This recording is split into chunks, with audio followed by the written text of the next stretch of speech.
Welcome bank माय channel reaction वाली मोहिनी channel पे आप सभी का स्वागत है। सो गाइस कैसे हैं आप लोग, उम्मीद करूंगी आप सभी बहुत अच्छे होंगे। सो फ्रेंड्स आज मैं आप लोगों के लिए फिर से माता जी का गाना लेके आ गई हूँ, बहुत ही प्यारा है, जो कि अंकुश राजा जी ने गाया है। और मुझे ऐसा लगता है कि पुराना गाना है और गाना बट बहुत अच्छा है, शायद पुराना ही गाना है। चलिए वो तो हम आप साथ में सुनेंगे तो पता चलेगा आप लोगों को।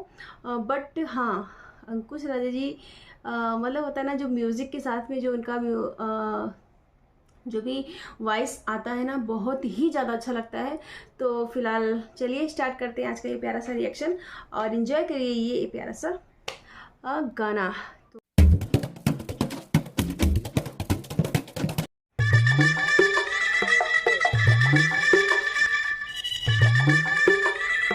वाव, सुपर।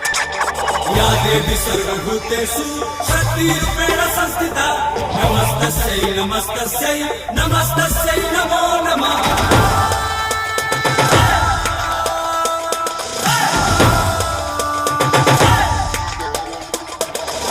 मनसुमर्दिनी शुंभनाशिनी जय मां जय मां जय मां जय मां। मुक्तिदायिनी विंध्यवासिनी जय मां जय मां। सजल पंडाल बा सगरो ओहरवा ललका डाली के सभे स्वागत मिलागल बाट माँ शीतला दुलारी के। केहू पूजे ला दुर्गा के केहू पूजे ला काली के, कुंजला जयकारा खाली शेरा वाली के, कुंजला जयकारा खाली शेरा वाली के।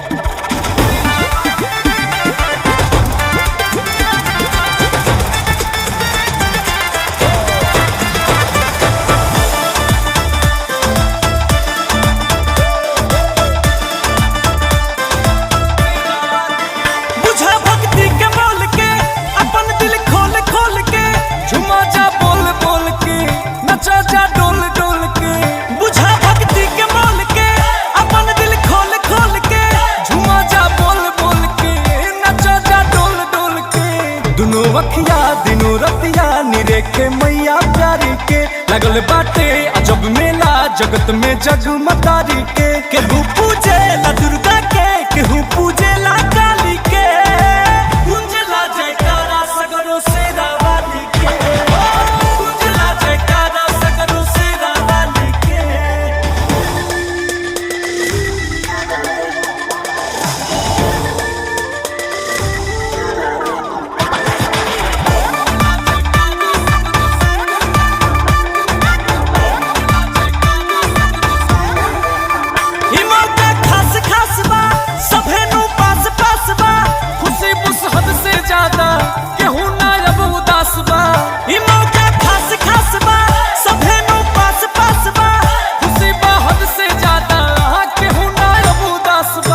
देखे खाती इशारा भीड़ बढ़ल बा मैया रानी के, भजन गावे राजा अंकुश यहाँ शीतला महारानी के। केहू पूजे ला दुर्गा के केहू पूजे ला काली के, कुंजला जयकारा खाली शेरा वाली के, कुंजला जयकारा खाली शेरा वाली के। यार ये गाना तो मुझे बहुत अच्छा लगा। ये गाना मुझे भोजपुरी का सॉन्ग तो था ही बट ये थोड़ा सा हिंदी वर्जन जैसा लग रहा था, जैसे लग रहा था कि हिंदी का ही सॉन्ग है, मतलब पूरा समझ में अच्छे से आ रहा था, बहुत अच्छा लग रहा था। और गूंजे जय शेरा वाली का जयकारा, तो बिल्कुल जयकारा शेरा वाली का गूंजेगा, सभी के घरों में गूंजेगा। और आप लोग भी माता रानी आप लोगों पे सभी पे दया बरसाए रखे। मैं तो दिल से चाहती हूँ कि जो भी माता रानी की पूजा करते हैं, माता रानी उनकी सारी मनोकामनाएं पूरी करे। जय हो माता रानी की। सो फ्रेंड्स आपको वीडियो अच्छा लगे तो लाइक कमेंट शेयर जरूर कर दीजिएगा, चैनल को सब्सक्राइब कर दीजिएगा। आपका छोटा सा प्यार जो कि मेरे लिए बना रहेगा। सो ऐसे ही प्यार अपना सपोर्ट बनाए रखिए, तो हम ऐसी प्यारे प्यारे वीडियोस आप लोगों के लिए लाते रहेंगे, खोज के चुन के छोटे छोटे से प्यारे प्यारे से। सो अभी के लिए bye bye, take care, love you मेरी प्यारी सी फैमिली, बाय बाय।